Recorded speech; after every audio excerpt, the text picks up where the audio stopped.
Mismong Pangulo at ang communications office po ng presidente ang nagsabi po na merong makukulong, merong mapapanagot bago magpasko, may magpapasko sa kulungan. Ano po yung ine-expect nyo during that time at na-meet ba yung expectation kung sino talaga yung makukulong? Well, ini-expect ko talaga may makulong na kongresista o yung nahalal ng bayan. Kaya nga ang reaksyon ng tao ganito dahil yung hinalal nila parte sa kaguluhan, no? Hindi ko ikinagulat na wala, pero nangako siya eh.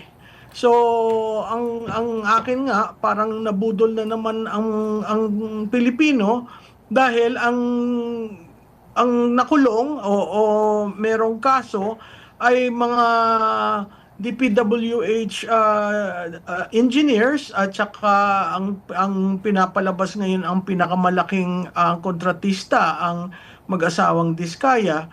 Alam naman natin sa mga lumabas na mga dokumento, hindi sila ang pinakamalaki at hindi lang yung mga DPWH provincial or district engineers ng Bulacan ang karapat-dapat na nahatulan. Ang nakakalungkot, wala talagang malaking isda, puros dilis ang nakuha. Ang pagtitiyak ng Malacanang noon, kasabay din ng pahayag ng Pangulo na may big fish, yung mga malalaking personalidad. So meron bang malalaking personalidad doon? Ang alam ko, sumikat lang yung mga pangalan ng taga DPWH at saka yung mga contractor kasi na ano ito, na pag-uusapan sa media, pero talagang matagal ng kilalang personalidad talaga, wala naman ata doon. Merong nabanggit pero walang nakulong. Oo, yung mga dambuhala siguro hindi natin nakita yung hearing sa ICI kay Speaker Martin Romualdez, kay Congressman Sandro Marcos, hindi natin nakita yon. So wala doon ang taong bayan. May mga pangalan na lumabas, hindi natin maintindihan kung paano na isama ang ilang senador. Yun dun sa kongresista, may mga pangalang sinama, pero wala namang nangyaring pag-attend nila sa ICI para ipresentahan sarili nila. So, napangalanan si Garjola, napangalanan si Momo, pero wala naman tayong naririnig na sila'y natanong. So, sa akin, walang katorya-torya yung mahiya naman kayo. After 156 days, wala pa rin tayong nakukulong. Opo. And maliban dito sa sinasabi nga na baka budol lang itong nabanggit, parang nasanay na ba ang administrasyon ngayon sa mga ganitong mga pahayag tapos hindi na mimit or hindi na isa sa katuparan? Kumbaga magtaka pa ba tayo? Manibago pa ba tayo dito sa mga pangyayaring ito, Prof? Admar, hindi na eh. Doon pa lang sa paglagda doon sa EO 94, yung creating the ICI, nakita natin yung mga reklamo, walang pondo, walang sekretariat, walang tumutulong. Kung yan ang behikulo mo para ipaglaban ang effort sa anti-corruption at talagang halukayin ang nararapat, hindi tama yung nangyari sa ICI kasi yung mga nag-resign, clearly napakahalaga yung sinabi nila na parang ni walang budget, ni walang computer printer. So kung ito'y isang talagang malaki at tinatayang makakakuha ng dambuhalang isda, wala naman tayo talagang nakita. So parang masabi lang na anti-corruption, masabi lang na tinatayo ng presidente ang paglaban sa mga ganito, pero nakita naman natin sa simula pa lang medyo tagilid na doon. at saka nakita naman natin na yung kahirapan ng pagiging miyembro ng ICI, nakita natin sa mga resignation letters ni Singson at ni Fajardo.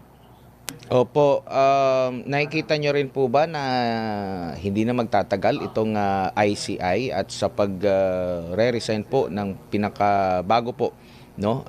Yung isa sa mga miyembro, do you think na minus pogi points ito sa gobyerno? Dahil di pa nga natatapos wala pa nga yung sinasabing malaking isda.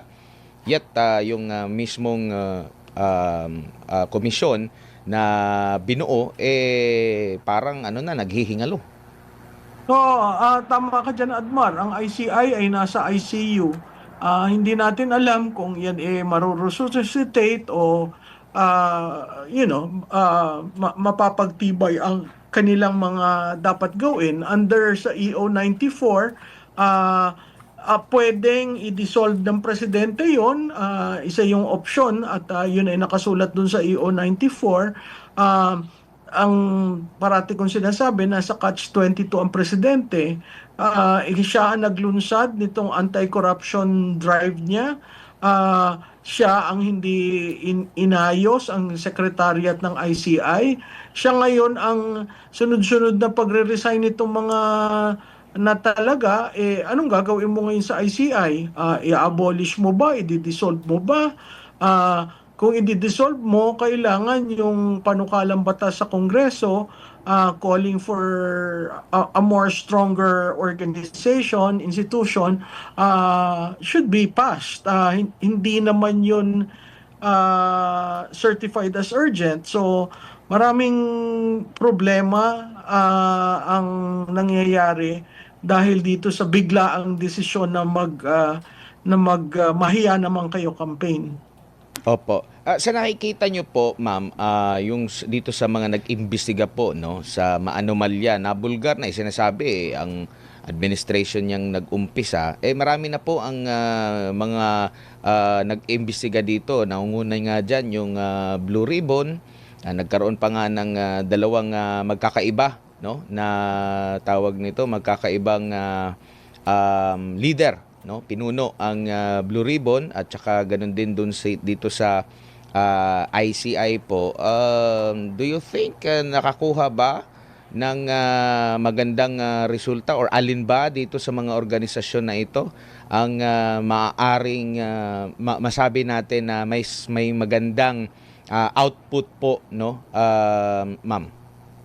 Well, in terms of the output, magkakaroon tayo dyan ng problema kasi nakita naman natin na kanya-kanya ang trabaho sa Senate Blue Ribbon. Nakita naman natin nagsimula talagang maanghang nung nag-take over si Senator Ping Lacson, na iba ang direksyon, no? Ngayon nagsasalita siya na yung mga revelasyon sa listahan ni Congressman Leviste, at saka yung sinasabi niya na magpakatotoo ang DPWH sa mga lumalabas, hindi natin maintindihan kung ano nangyari na, no? Ang Blue Ribbon under ni Chairman Marcoleta may minority report, at clearly doon sa minority report meron siya dong link analysis na kung sana na ipagpatuloy lamang, no, hindi siguro ganito ang kalalagyan natin ngayon. Nag-testify noon si Undersecretary Cabral under the Marcoleta-led Blue Ribbon Committee. Si Gutesa nag-testify doon. Yung bigla ang at abrupt na pagpapalit ng liderato ng Senado created a totally new push. At naiba talaga yung direksyon sa Blue Ribbon. So, saan tayo kakapit?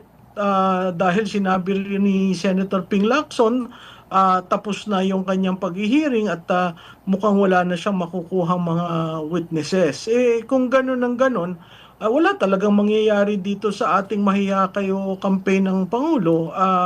Dahil on both sides, mahirap naman sa House kasi marami dyan ang maiipit dito sa mangyayaring kung tutuhanin na kaso ng ombudsman. So, napakahirap yung sitwasyon. Nalusaw lang din ba yung naging naratibo nila na pang anti corruption dahil dito sa mga output po, Prof?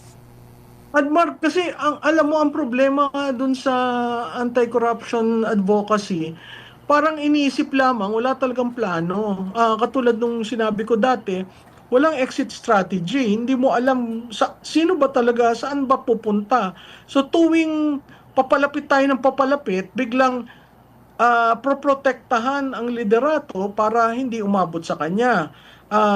Ako nagtataka dun sa nangyaring may minention si congressman ko, tas immediately nagbitaw yung mga opisyal na yon. Bakit hindi pinatawag? Bakit hindi tinanong?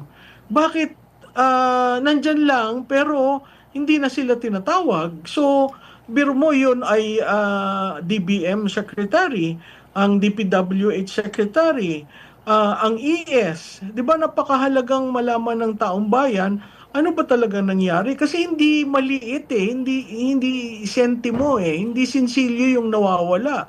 At kung titingnan natin, 3 taon nangyari yung insertions from 2023, 24, 25, which means planado. At as early as pagkaupo, may ganun ng programa. Kasi kung walang ganung programa, hindi lalaki yung insertions at magpapatuloy. Opo, sa lakas po ng kapangyarihan, lalo na sa executive po natin po, ma'am, no? And at the same time, siguro pati na rin sa Kongreso, pero ang sinasabi kasi sa Kongreso, maraming mga na-i-involve nga dito sa manumalyang flood control projects. Given po dun sa mga available na mga information, mahirap ba talaga na mag-prosecute ng kung sino? Mahirap bang magpapanagot ng isang big fish dito? Considering po, grabe yung kapangyarihan nila. Ang dami nilang arm para mag-imbestiga. Meron silang malawak na kapangyarihan po. Prof, ganito ba kahirap na parang wala tayong naririnig nga, gaya nga na nabanggit natin kanina, walang mga big fish na parang pahirapan para sa kanila, or talagang nahihirapan silang mailihis, or sapat na sapat yung kapangyarihan ng atin pong gobyerno para matukoy kung sino talagang responsable po dito sa korupsyon na ito, ma'am? Admar, parang wala namang nais talagang tumbukin kung sino no? Parang linilihis, minsan ginugulo, katulad nitong mga release ng mga dokumento no ng mga proponents. Nag-release si Congressman Leviste, tapos ang DPWH hindi man confirm or deny. Parati kong sinasabi ang paper trail na andyan sa administrasyon, ang money trail na andyan sa administrasyon. So, dun sa tanong mo, sa tingin ko wala naman talagang objective na malaman kung sino. Kasi pag malalaman mo kung sino yung pinakatuktok. Kasi yung pinakatuktok ang nagpumirma ng budget. Ah, Katulad ngayon, ang PR wala siyang Christmas break dahil pag-aaralan. Pag-aaralan mo, babalik ang Kongreso ng 29 para mag-decide. Kung hindi mag-agree, we're probably entering a period where yung dating budget ang gagamitin hanggat mag-agree, no? Ano ang hindi pinag-aagrihan? Yung insertions uli. Ngayon, ang unprogram fund, ang pangalan na standby fund. So, malinis ba yung nangyari? Sa tingin ko, mas marami tayong hindi boboto dun sa kinalabsan ng bicameral.